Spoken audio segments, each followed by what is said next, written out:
Assalamualaikum warahmatullahi wabarakatuh. Yang terhormat Bapak Irfan Hermain MH selaku dosen pengampu mata kuliah Ilmu Perundang-undangan. Saya Anan Cilino NIM 1052-10100, mahasiswa program studi Ilmu Pemerintahan Fakultas Syariah UIN Sultan Toha Saifuddin Jambi. Baik, di sini saya akan membahas alur dan proses pembuatan undang-undang. Di dalam pembuatan undang-undang terdiri 3 bagian. Yang pertama, undang-undang adalah salah satu bentuk dari apa yang disebut dengan peraturan perundang-undangan. Yang kedua, dalam hierarki peraturan perundang-undangan di Indonesia, undang-undang merupakan salah satu produk hukum yang dibentuk bersama antar DPR dengan Presiden, dan untuk undang-undang tertentu dapat melibatkan Dewan Perwakilan Daerah atau DPD. Yang ketiga, secara garis besar, proses dan tahapan pembentukan undang-undang terbagi dalam 5 tahap, yaitu perencanaan, penyusunan, pembahasan, pengesahan, dan pengundangan.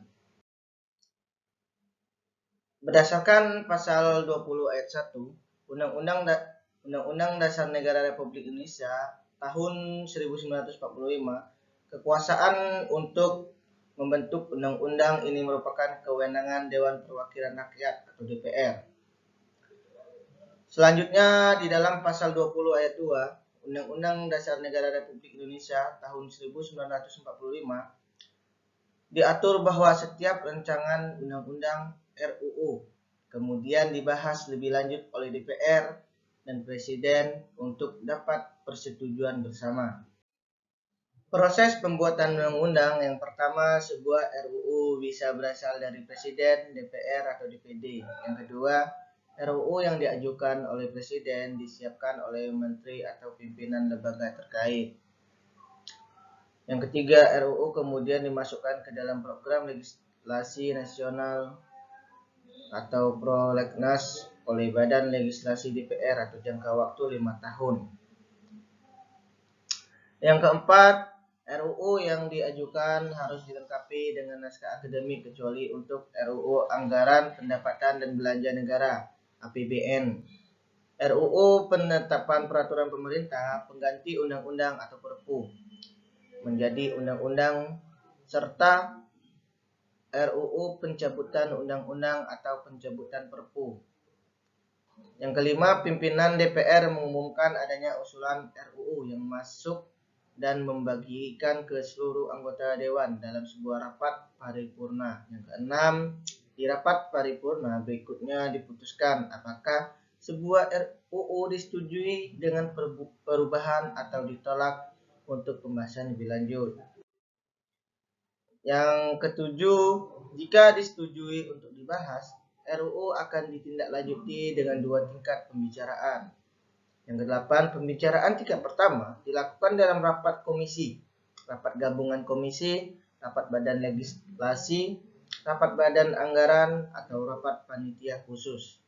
Yang kesembilan, pembicaraan tingkat 2 dilakukan di rapat paripurna yang berisi penyampaian laporan tentang proses pendapatan mini fraksi, pendapat mini DPD, dan hasil pembicaraan tingkat 1. Pernyataan persetujuan atau penolakan dari tiap-tiap fraksi dan anggota secara lisan yang diminta oleh pimpinan rapat paripurna dan pendapat akhir Presiden yang disampaikan oleh Menteri yang mewakilinya. Yang ke-10, pembicaraan tingkat 2 dilakukan di rapat paripurna yang berisi penyampaian laporan tentang proses, pendapat minim fraksi, pendapat minim DPD, dan hasil pembicaraan tingkat 1, pernyataan persetujuan atau penolakan dari tiap-tiap fraksi dan anggota secara lisan yang diminta oleh pimpinan rapat paripurna dan pendapat akhir Presiden yang disampaikan oleh Menteri yang mewakilinya. Yang ke-11, bila RUU mendapatkan persetujuan bersama DPR dan wakil pemerintah, maka kemudian diserahkan ke Presiden untuk dibubuhkan tanda tangan. Dalam undang-undang ditambahkan kalimat pengesahan serta diundangkan dalam lembaga negara Republik Indonesia. Yang ke-12, dalam hal RUU tidak ditandatangani oleh Presiden dalam waktu paling lama 30 hari terhitung sejak RUU disetujui bersama. RUU tersebut sah menjadi undang-undang dan wajib diundangkan. Yang ke-13, setelah diundangkan DPR melakukan penyebarluasan undang-undang tersebut melalui media cetak maupun elektronik. Penyebarluasan dilakukan oleh DPR pemerintah pada setiap tahapan proses pembentuk undang-undang. Baiklah, terima kasih. Itulah yang dapat saya sampaikan tentang alurnya perundang-undangan sampai dengan proses pembuatan undang-undang.